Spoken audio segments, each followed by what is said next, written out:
Hello, everyone, and welcome to MasterClass, a unique conversation between young filmmakers from around the world and an established storyteller, brought to you by the Ghetto Film School and Google+. My name is Gloria Alvarez. I'm a Ghetto Film School alumna, and I'll be moderating today's Hangout. Today we are coming at you from the offices of Google in Venice, sunny Los Angeles, and we have a very special director joining us today. Mr. Adam Shankman is in the house. Hola. And he'll be leading this masterclass. Thank you for joining us, Adam. Thank you. It's a pleasure to be here. Awesome.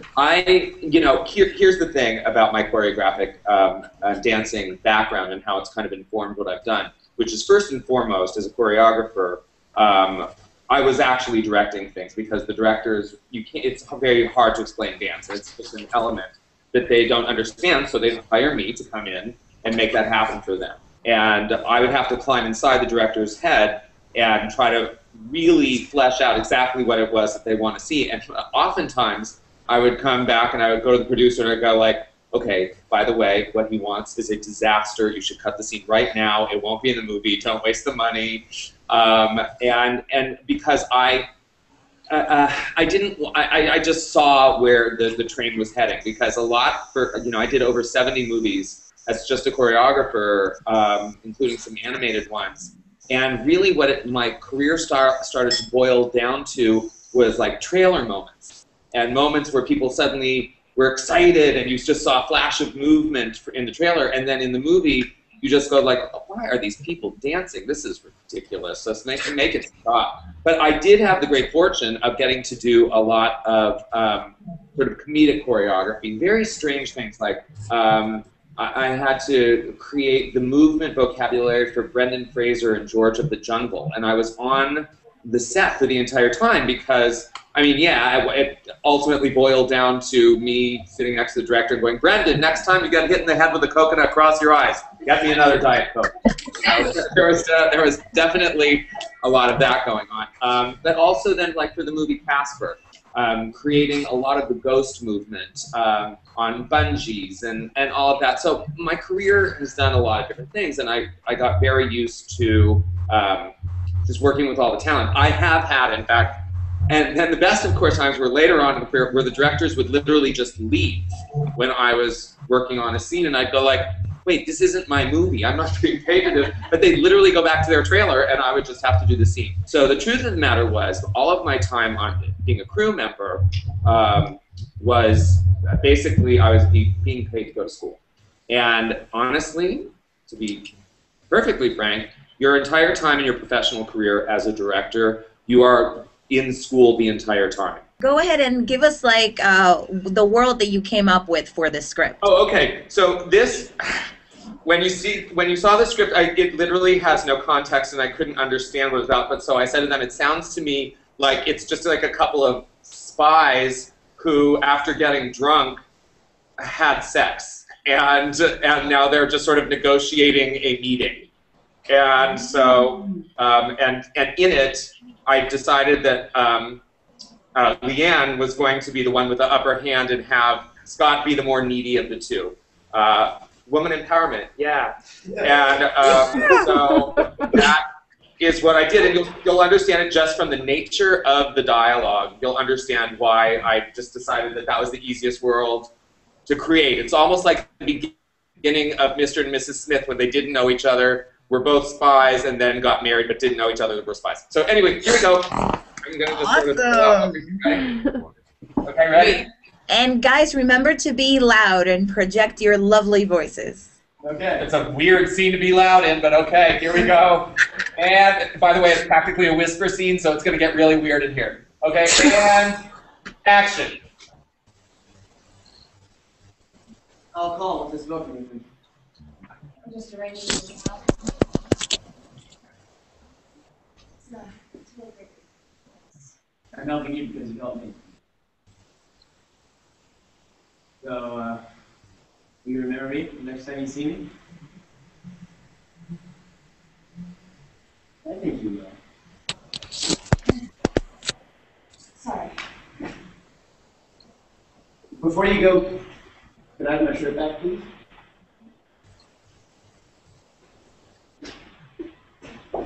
and cut. Awesome. I had put on the color she could pull it out of his shirt out of her purse. Okay. But anyway, it worked. By the way, you guys are good. Great. So Adam, talk to us very briefly about the decisions that the direction that you gave Leanne and Scott and where they were coming from. Well, like I said, the dialogue sort of dictated a certain amount. I said to Leanne, you should have your back to him for most of the scene because he's being needy and you're being cold. And one of the things that's very, very, I'm going to go back to why I think this way.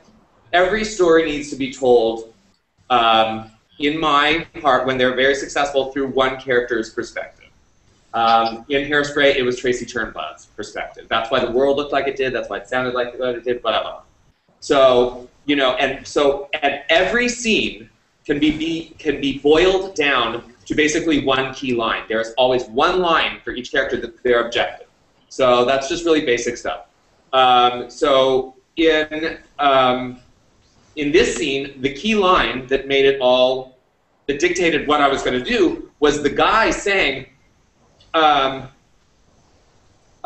helping you because you helped me, so will you remember me next time you see me? So it gave an explanation as to his motive, why he did what he did, but it also expressed his need.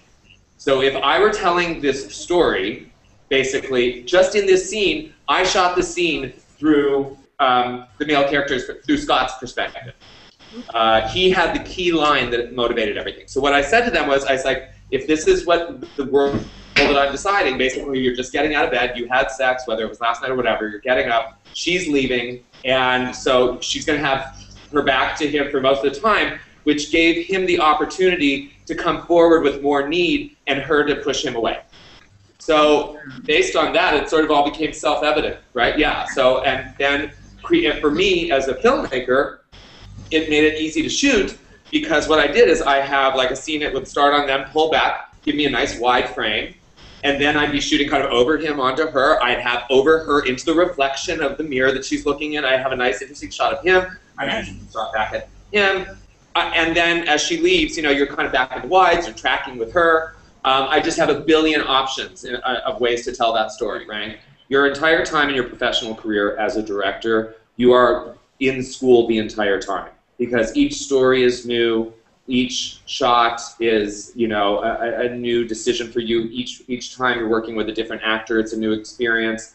As a director, you are directing about 40% of the time, and then 30% of the time you're playing psychologist to your actors, and then the other 30% of the time you're basically trying to put out fires on your set of disasters happening right and left. So, I mean, that's ultimately what it really does break down to. And the movie that I did with Adam Sandler, Bedtime Stories, the third week of production, and it was a very big movie because there was a lot of visual effects in it.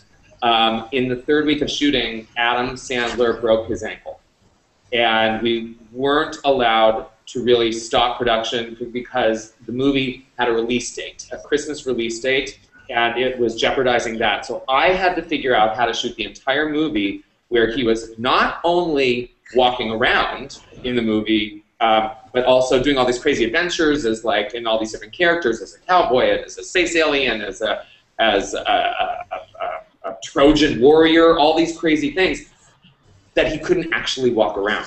And so what I'd have to do is I'd have to figure out how to, by the way, he was very unhappy during that entire shit, but it was like the greatest thing that ever happened to me because I really got to be in it. So I was doing all these things where I would sit him down into the scene, the camera would be on him, and then he'd talk, and then when I needed him to move for the scene to progress, I'd have him start to get up as if he was, and he could stand up, do that, and then I would have to cut to a character across the room where he would not be seen, where Adam wouldn't be seen in the shot. And then the other guy would do his line, and then when it came back to Adam's line, I would have just placed Adam across the room, and he would turn around and talk to the other guy. And, that's just one example of how I had to, cheat his whole. The fact that he was wearing literally a brace the size of a Volkswagen on his leg. And then we digitally changed his leg. He could only walk during about 1 month of the 3.5-month shoot. of that movie. Same. So that really helped me in how to figure out how to stage things, because I had to keep actors away from, had to be here, going home, and Queen Latifah had this commitment. So I had to stage the entire end of that movie. There was only one day when most of them were there. And so I had to create all the angles and the choreography, not just the dancing choreography of that scene, which I did, possibly work. The most normal way to approach this, and by the way, the easiest to shoot. Yeah. You're definitely making your day. Shoot it the way you're talking about. You know, if you only have 1, 2, 3, 4, 5, 6, really 6 angles that make sense. You know, you have a big master and a reverse master, and then you're just punching into overs and tights. You know what I mean? And by the way, if they're good actors, say 2 to 3 takes max on each of them. But, you know, it's a nice diagonal space that you created in there that you have the room. Here's another thing: don't shoot into blank walls. Always shoot. The great thing is, if she's like in a dorm situation, a smart thing that you did, if she's in like a dorm situation, then there's maybe a window behind her, so you can have some window and city back there, hopefully. And then with him, after she spots him, especially if the door is open like that and he comes around, you'll have a hallway where, you know, it wouldn't be very nice. You know, you don't want too many people running up and down the hallway, but rather quickly, if he's really behind the door, if she's, she would probably pretty quickly, I would add the line, close the door. So that, you know what I mean? So there's that. So then you'd want to put something kind of cool on the back of the door, because you don't want to be shooting into just a big ugly corner. If the action makes you start to think about the size frame, or the side frame start to think to you for the action. I don't know if... Again, I'll tell you, it starts with the script. It all starts with the script. If an actor is saying something where I know that it's important that I'm inside their eyes, I just automatically know that I need to get in there. Okay. If I'm shooting an actual action sequence, wides are less exciting than tight shots of like a wheel turning and something. You know, you're just wanting if you're going to want quick edits. But just in terms of working with actors, in terms of choosing frame sizes, you just need to walk around the space, know what it is, and once you know the space, and if you understand the story that you're telling, the frame sizes will just start to come to you. On top of which, after you've gotten one, it's like a shark tasting blood. You want more sizes, more angles, more sizes, more angles. But you only have so much time in the day and so many resources. So I think it all starts with the script and the way that you feel like the story needs to be told.